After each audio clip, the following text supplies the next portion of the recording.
बिस्मिल्लाहिर्रहमानिर्रहीम अस्सलामु अलैकुम वरहमतुल्लाहि वबरकातुहू। खित्ते की सूरत हाल के पेश नज़र आर्मी चीफ जनरल बाजवा ने मुसल्लह अफवाज से मुलाकातें शुरू कर दी हैं और हाल ही में उन्होंने लाहौर गैरीजर और मुल्तान स्ट्राइक कोर का दौरा किया है, जहां उन्हें आर्मी की सदरन कमांड ने वॉर गेम्स के हवाले से ब्रीफिंग दी। इसी असना में कौमी सलामती के मुशीर मुईद यूसुफ काबुल के अहम दौरे पर पहुंचे हैं, जहां पाक अफगान बॉर्डर पर फेंसिंग और अफगान सरजमीन से हालिया दहशतगर्दी के सबूत दिए गए, जिसके बाद दहशतगर्दों के खिलाफ तालिबान हुकूमत ने सख्त कार्रवाई का इंदिया दे दिया है। जबकि अमरीकी थिंक टैंक ने रिपोर्ट शाये की है कि बालाकोट हमले में नाकामी से इंडिया का इमेज बुरी तरह मुतासिर हुआ है। अमरीका का इंडिया पर एतमाद खत्म होता जा रहा है। अमरीका ने इंडिया की फौजी काबिलियत पर शक का इजहार कर दिया है। दूसरी जानिब चाइना ने अमरीका को वार्निंग दी है कि यूक्रेन पर अगर जंग हुई तो चाइना खामोश नहीं बैठेगा, पूरा खित्ता लपेट में आएगा। जबकि अमरीका के मिलिट्री चीफ जनरल मार्क मिले ने खदशा जाहिर किया है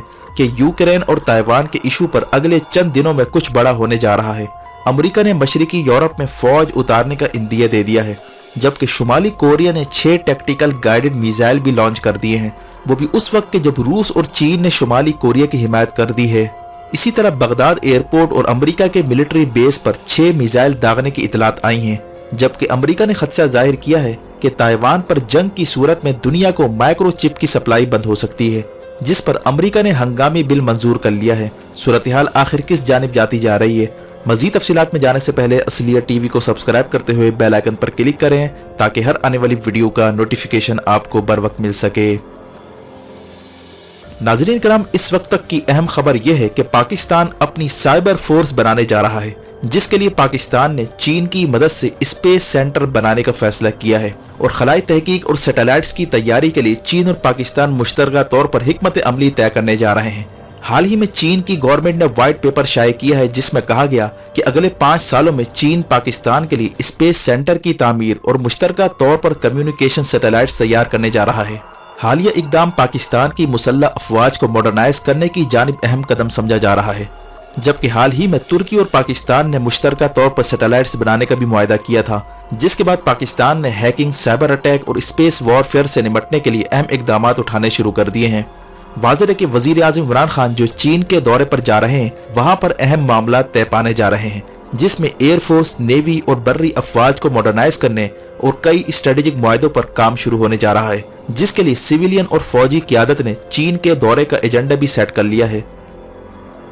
वजीर आज़म इमरान खान ने चीनी मीडिया को इंटरव्यू देते हुए मकबूजा जम्मू कश्मीर में भारतीय जुल्म पर खामोशी पर मगरबी ममालिक को शदीद तनकीद का निशाना बनाया है, जबकि इसके साथ साथ न्यूक्लियर हमला करने वाली आर्टिलरी मशीन गनें भी पाकिस्तान पहुंच रही हैं, जो चाइना ने पहले ही इंडियन बॉर्डर पर डिप्लॉय कर रखी हैं। हाल ही में इंडिया ने चीन के खिलाफ अमेरिका को भी आवाज देने की कोशिश की थी और कहा था कि जिस तरह यूक्रेन पर रूस की जारियत के खिलाफ नेटो आवाज उठा रहा है, वैसे ही इंडिया के खिलाफ चीनी जारियत पर भी आवाज उठाई जाए, जिस पर चाइना ने इस मामले में अमेरिका या नेटो की मुदाखलत पर सख्त तंबीह जारी की है। इंडिया की कोशिश है कि किसी तरह उसे चीनी बॉर्डर की निगरानी के लिए ड्रोन्स मिल जाएं, लेकिन अमेरिका में वाक़ थिंक टैंक की हालिया रिपोर्ट ने इंडिया पर बिजली गिरा दी है, जिसमें कहा गया है कि बालाकोट हमले के बाद जिस तरह इंडिया की जानिब से झूठ बोला गया और अपनी नाकामी छुपाने की कोशिश की गई, इससे अमेरिका का एतमाद बुरी तरह मजरूह हुआ है। इंडिया इस काबिल नहीं रहा कि इस पर ट्रस्ट किया जाए। इंडिया की फौजी काबिलियत का सारा पोल बालाकोट वाक़े में खुल गया था, जिस पर इंडिया को शदीद जिल्लत से दो चार होना पड़ा था। डेनियल मार्के, जो अमेरिका में वाक़े थिंक टैंक के सीनियर एडवाइजर हैं, उन्होंने national bureau of Asia research के लिए पेपर लिखा है, जिसमें उनका कहना था कि इंडिया ने जिस तरह बालाकोट हमले का ड्रामा किया और पाकिस्तान के हाथों उसे सख्त हजीमत का सामना करना पड़ा, यहाँ तक कि पाकिस्तान की जानिब से इंडियन पायलट को कैदी बनाकर उसे वाघा बॉर्डर से हवाले किया गया, इस सारे मामलात ने अमेरिका को ये सोचने पर मजबूर कर दिया है कि आया इंडिया के पास इस बात की फौजी काबिलियत है भी कि नहीं कि वो पाकिस्तान या चीन को इंगेज कर सके। उनका मजीद कहना था कि 2020 में दिल्ली में जिस तरह फसादात हुए, जिसमें $3 बिलियन की प्रॉपर्टियां तबाह हुई और जम्मू कश्मीर में कर्फ्यू लगाने के बाद $2 बिलियन का नुकसान इंडिया को उठाना पड़ा, इससे लगता है कि इंडिया माशी तौर पर भी तबाही की जानिब गामजन हो चुका है। अमरीकी थिंक टैंक ने बाइडन इंतजामिया को मशवरा दिया है कि वो इंडिया पर एतबार करने से पहले कई बार सोचे। अमेरिका को अब इंडिया से दो टोक बात करना होगी और इंसानी हुकूक की पामाली पर लाल झंडी दिखाना होगी। یہ وہ صورتحال ہے جس کی وجہ سے امریکہ نے پاکستان کے ساتھ تعلقات بہتر کرنے کا عندیہ دے دیا ہے۔ حال ہی میں امریکہ کا پاکستان کے ساتھ نیول مشقیں کرنا یہ بتاتا ہے کہ امریکہ اب اپنے انڈے انڈیا کی ٹوکری میں ڈالنے سے گریز کر رہا ہے۔ اس کا خیال ہے کہ پاکستان کا رول افغانستان اور بحیرہ عرب میں انتہائی امپورٹنٹ بن چکا ہے،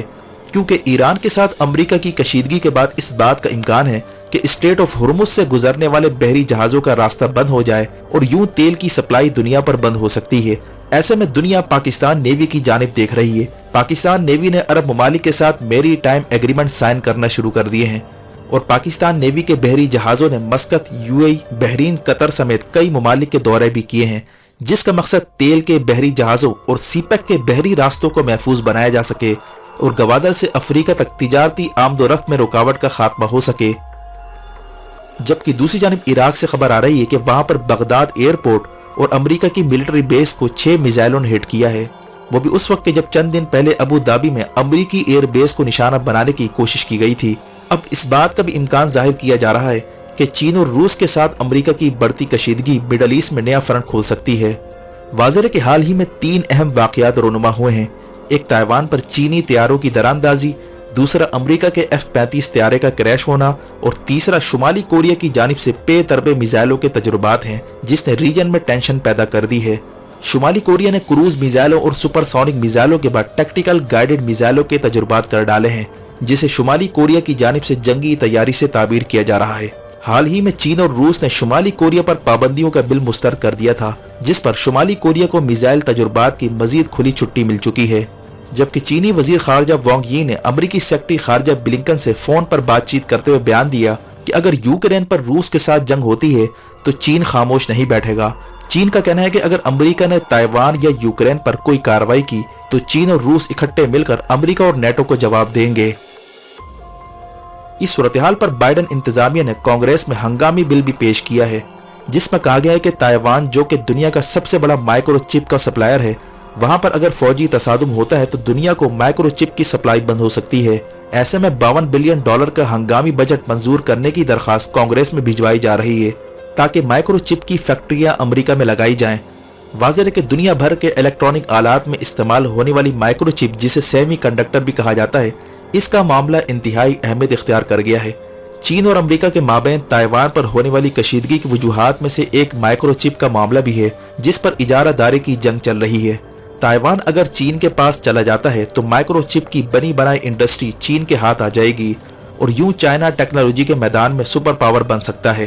جبکہ مائکرو چپ میں استعمال ہونے والی نایاب دھاتیں جسے ریئر ارتھ کہا جاتا ہے، یہ چائنا سپلائی کرتا ہے اور یہ بھی ایک اہم ایشو بنتا جا رہا ہے۔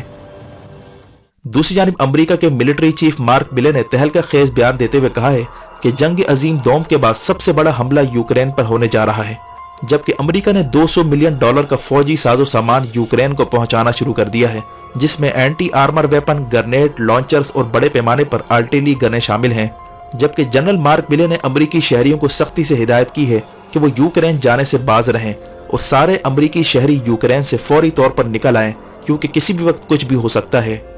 اسی اثنا میں روس نے اپنی فوج کے لیے میڈیکل سپلائز اور خون سے بھرے تھیلے بھی روانہ کر دیے ہیں تاکہ زخمی فوجیوں کو خون دیا جا سکے، جس کا مطلب ہے کہ روس کی جانب سے بھی پوری طرح جنگی تیاری ہو رہی ہے۔ اس صورتحال میں قومی سلامتی کے مشیر معید یوسف کابل پہنچے ہیں، جہاں افغانستان کے نائب وزیر اعظم نے یقین دلایا ہے کہ افغان سرزمین کسی صورت پاکستان کے خلاف استعمال نہیں ہوگی، اور توقع کی جا رہی کہ افغانستان میں بچے کچے دہشت گرد نیٹ ورک کے خلاف بھرپور کارروائی بھی عمل میں آ سکتی ہے، اور اس حوالے سے ریاست پاکستان بھی ملک میں اہم تیاریاں کرتی نظر آ رہی ہے۔